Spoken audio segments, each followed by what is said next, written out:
Hello and welcome to another episode of Fintech Focus TV with me, Toby. Today I am delighted to be joined by Geoff Langham from Alpima. Geoff, how are you? Very well, thank you, Toby. How are you? Very good, thank you. Very good. Listen, great to have you on the show. Look, interesting times, isn't it? We're now approaching the end of June. We seem to have been in this forever. July comes with a little bit of extra easing in terms of the situation, and we're slowly starting to gain some sort of normality. But extraordinary times for us all to deal with, and we're going to be talking through that and how you and the company have got through that over the next few minutes. But before we get into that, tell everyone a little bit about you and Alpima. Right. So Alpima is a company that was created about 5 or so years ago by Pierre Mendelsohn. His background is in the quant financial modeling space, some very famous houses. My background is also at several large banks and trading houses. We met through a mutual friend. We both had worked at Morgan Stanley at one point. And he started the company basically thinking, well, the tools I'm using at these large banks aren't that special anymore to create these financial models. Technology has moved on a lot. We build a financial model for an asset manager or a hedge fund. It takes a week or two. It's expensive. The people that do it are highly trained, slightly secretive. How do we open this up to the real world where they're able to create bespoke financial models using the latest in technology, but do it in a way that is open for someone that doesn't have a degree in computer science? And that's what we're offering.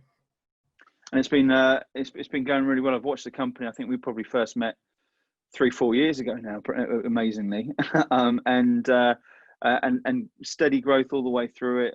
You've been doing some, the products come on leaps and bounds. The sort of solutions which you've got have been adopted. And I know even through this sort of period, there's been people taking up. Tell us a little bit about the sort of people who've been, buying into Alpima so far. The model can work for lots of people, and it's not just a SaaS type service. It's more of it can be different things to different people. So on the one hand, we have a product that we call AIMS that is directed to people that want to create and test and back test and visualize modeling with the tools that we're able to provide. And these are the guys that will be building bespoke models for themselves or for their clients. So each client can have their own bespoke financial model that is as good as what a secretive hedge fund could have built, can build and could have built in the last few years. On the other hand, we're also helping clients, the large asset managers, digitize their experience. It's unbelievable, but a lot of clients are still using the same tools and software that have been around for 10 or 20 years. This Excel is used extensively throughout the industry still, plus some fairly bespoke mathematical programs and languages such as Python are there to help build this aspect of the engineering side of the financial markets. However, when you put them together, what you have is a system that is not that transparent, is not that flexible, is not that easily customizable, and is quite frankly very expensive to run and requires very specific skills to be able to do so. And it's been, those very specific skills, I think, have been sort of, testament to the growth, to the growth of the business. You've got a, high quality tech team run by a sort of super clever CTO over there as well. Tell us a little bit about how that's worked and how that's been important to the growth of the business as well. Well, I think from the beginning, the vision was really to create a highly talented team of people, not to grow with sort of medium quality, but to take the same sort of people that we were used to working with in the larger bank and create our own sort of unique department that could sit easily inside a bank, but is sitting outside. So the people we hire are from the banking world or from the top universities. And that's how we've decided to grow. We think it's better to work with one, particularly clever person than 2 or 3 average people. And that's the way we're reviewing our hiring policy. And with regards to that, look, there are, there's probably been a bit of a sea change over the years from people who are, who are ready to work in a bank and now move out of a bank into something a little bit more challenging in complex. But you're still competing with heavy bonuses, the lure of a Morgan Stanley or a Deutsche or whoever it may be. How have you guys stood out to make sure that people are joining that sort of thing and being that sort of small group of super clever people who are still getting that same sort of story? What allows you to compete for that talent? Yeah, well, first of all, I like to correct you is that I hire super clever people, but that doesn't make me one of them. So that's sort of one of the cornerstones. Too humble. Management. I would think that there's a well-known author called Daniel Pink who came out with what really people are looking for in terms of motivates them. And it's not always salary, it's opportunity, it's the ability to take an idea and have control over how it progresses. It's the excitement of the project. 2/3 of our company are more IT based, and they want something that's going to challenge them in an environment that is an environment that they prefer to work in. And I think that's what we offer is not so much a startup experience, because I think that we from the very beginning taken ourselves as sort of an ongoing type business that is starting out, but in an industry that is well established. But to take that with the latest in technology, the way that you can manipulate and utilize databasing and the cloud has changed the way that this sort of computational work can take place.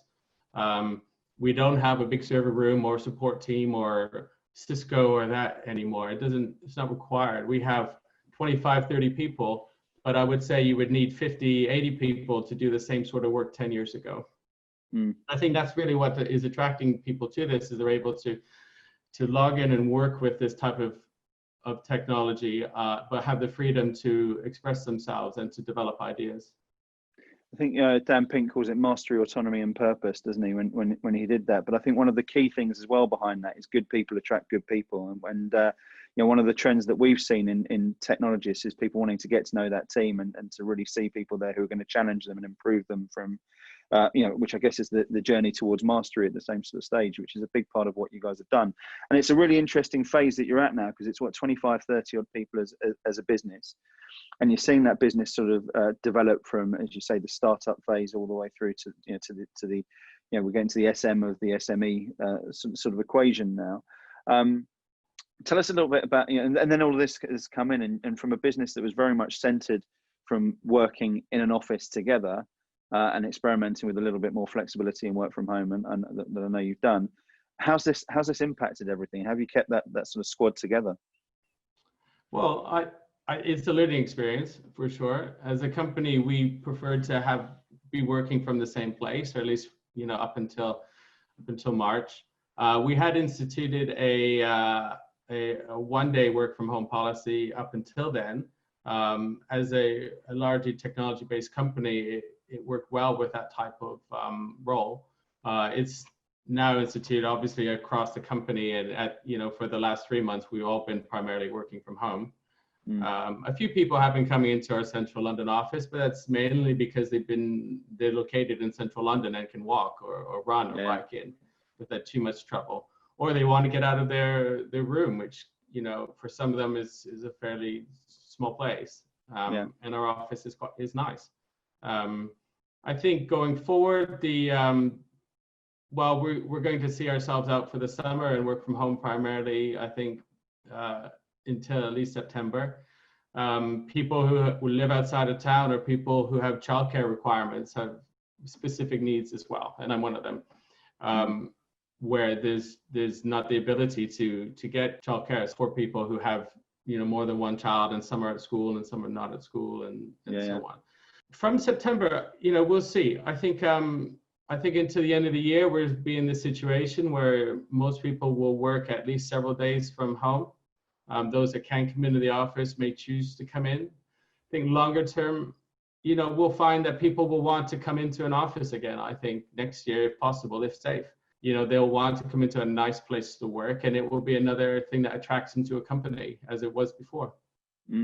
Yeah, that sort of separation is an interesting thing, isn't it? Because we've seen so many examples of people there who are saying, right, okay, so we're going to lurch towards a much stronger work from home model. But there is a strong and growing feeling, I think, that sense of community is important to a business, and gradually we'll see people do so. But I think there'll be anxiety around what that looks like, and people coming back into that on a day-to-day basis. It's going to be a very interesting piece.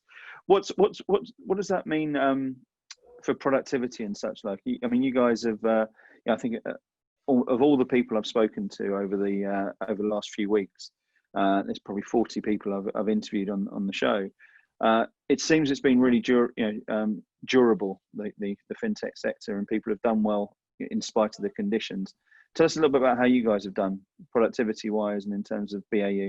It's depending on the role. It's relatively straightforward to manage or not. On a coding side, well, we have peer checking throughout anyways, and we've always had that. So the ability to scope out a 2-week sprint and to understand where we are in project management is relatively the same. If you can quantify that, then it makes less difference whether you're working from home or not.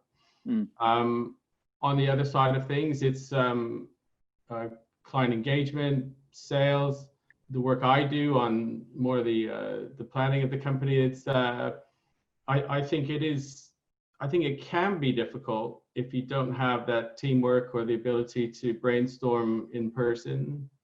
I think Zoom or Teams is amazing technology, and without it, it would be a real problem. But at times it is nicer to be around a table, and I think the way I can work sometimes is be quite independent for an hour or two, but then I need someone to have a chat with for 2 minutes.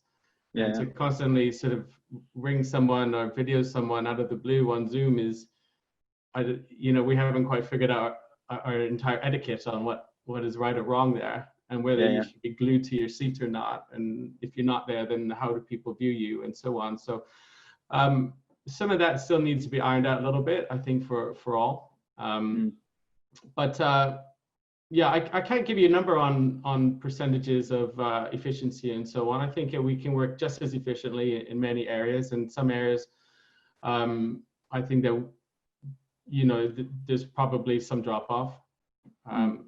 And I think if there's ever a problem or a real issue that needs resolving, I think it is probably better to be in a room and sort of sweat it out together than to be one step removed on video. Yeah, no, agreed. I think there's certainly that sort of ability to brainstorm that's work will continue to work best when people are together and working with it. In terms of there's they say never waste a good crisis, and there's lessons that everyone can take in there. What are some of the things that you're going to take away from this as a business, and what's going to leave you better from this? Well, probably the same answer everyone's given is that before it was sort of unclear whether working remotely is a feasible option. You certainly hear from companies in the West Coast that it's one way to work, and but it works for a company that is generating billions of pounds a year. It might not work for smaller companies quite as well. Takeaway points. I think if clients are more accepting to not being visited once a week or often, then it makes our life a little easier, not having to travel so much. If there's competition for clients, then I think those that are traveling to them safely will probably do better. So we mustn't lose sight of that. People buy from people and not just from companies. So we shouldn't throw 100 years of good business etiquette out the window because some technology has come through. So I think that's worth bearing in mind. Well, I think our industry in particular is, one of the reasons that we exist is that the industry and lots of industries need to digitize more. And what you said before about some fintechs or financial service type companies doing well is because larger companies or all companies are starting to see that they need to have this ability to be online, to sell online, to operate internally online. And whatever is lacking now is being exposed by those companies that are able to do that efficiently. Our services are all in the cloud, all digitized, all improving services and allowing people to work remotely better, faster, and with an improved service.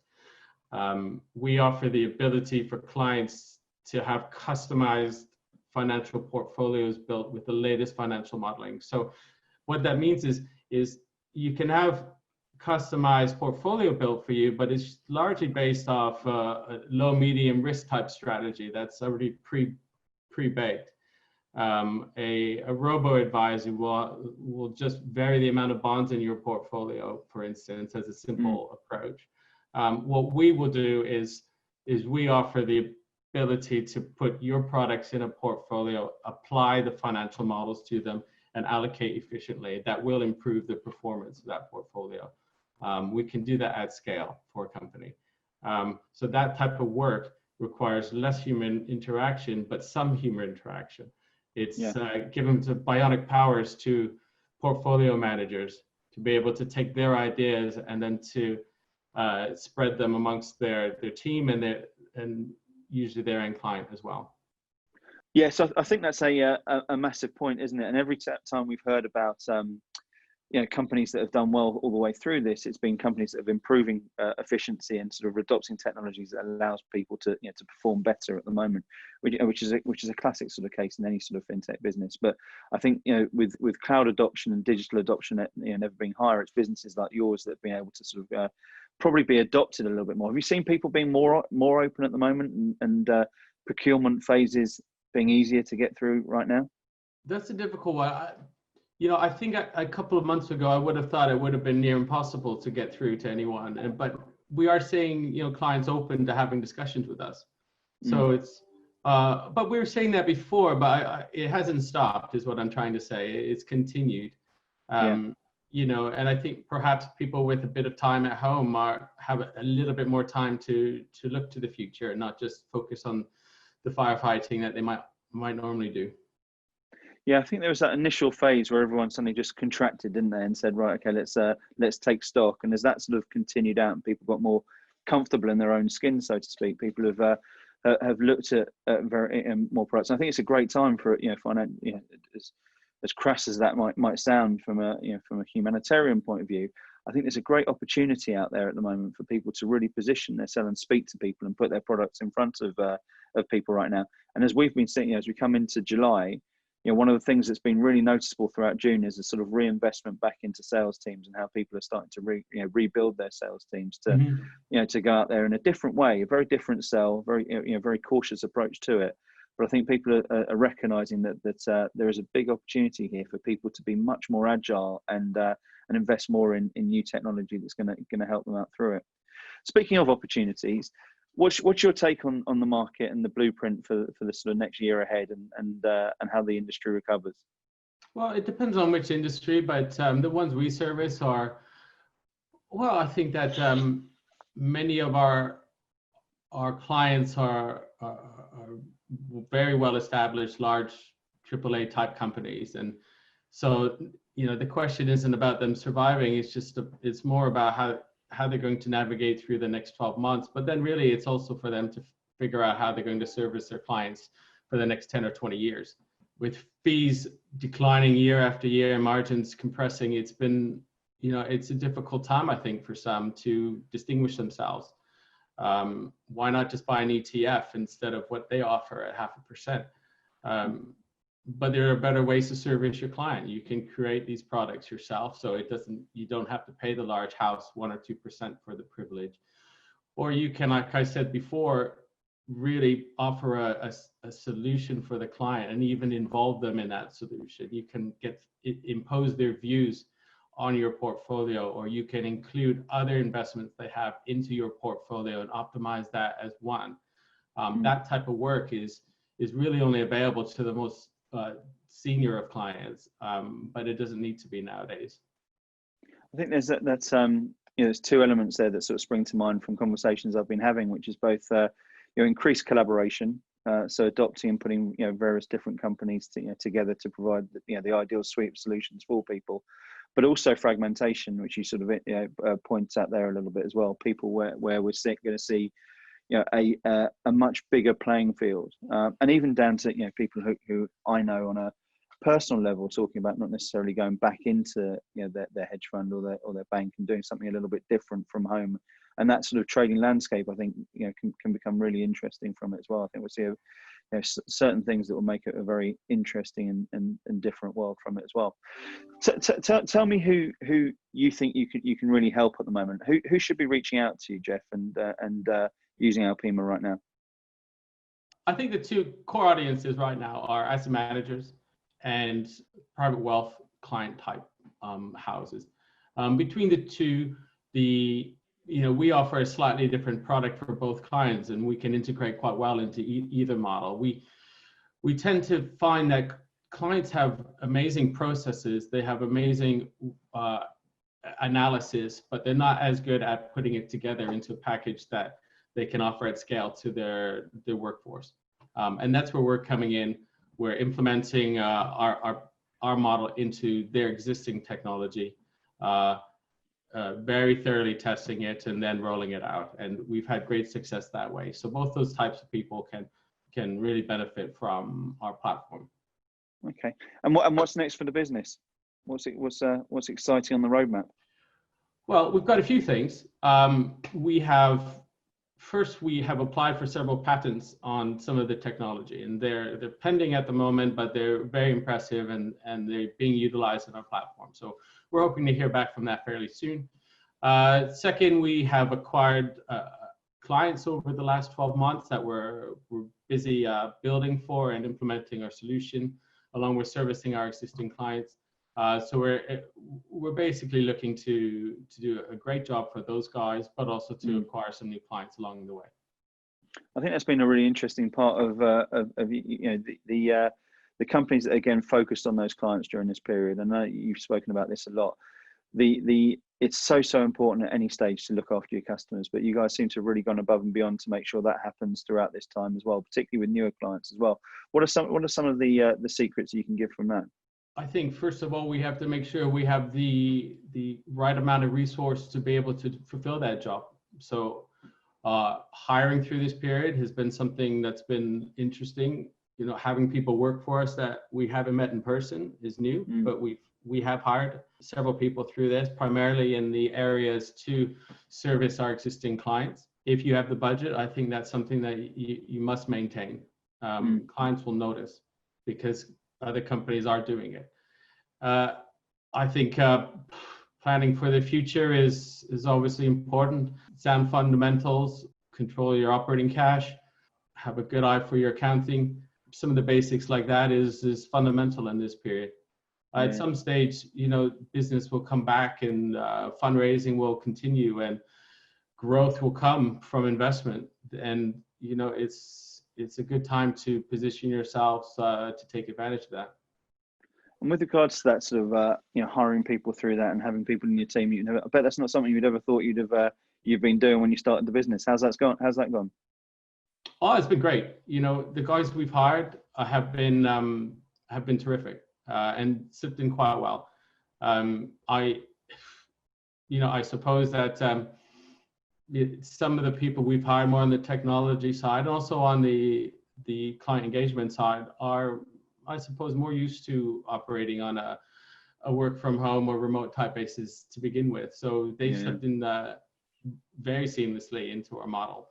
Like I said, we're a fairly tight team and prefer to work together, and we have Friday lunches we're missing and our Thursday nights out and so on. But I think we're looking forward to having some of that back, and just some of just being around people. We tend to hire people. We try and hire people that we like to work with. So hopefully the feeling's mutual, and we'll have some more good times in the future. Well, I'm sure it is. Geoff, listen, it's been brilliant hearing about the business. I'm glad that everything's been going well for you and the team, and you're continuing to be able to service those clients and pick up new ones and continue to this excellent story that you're growing over there at Alpima. Thanks for sharing everything with us. If people want to get in touch and find out a little bit more, what's the best way of doing that with you? Well, they can give us a call. We have a website, alpima.net. My contact details are on there, so you'll be able to find me. Fantastic. Well, they'll hunt you down. Geoff, listen, brilliant speaking to you. Thank you so much for those pearls of wisdom. And thank you all for watching. We'll see you soon on another episode of Fintech Focus TV. Geoff, thanks a lot. Brilliant. Thank you, Toby.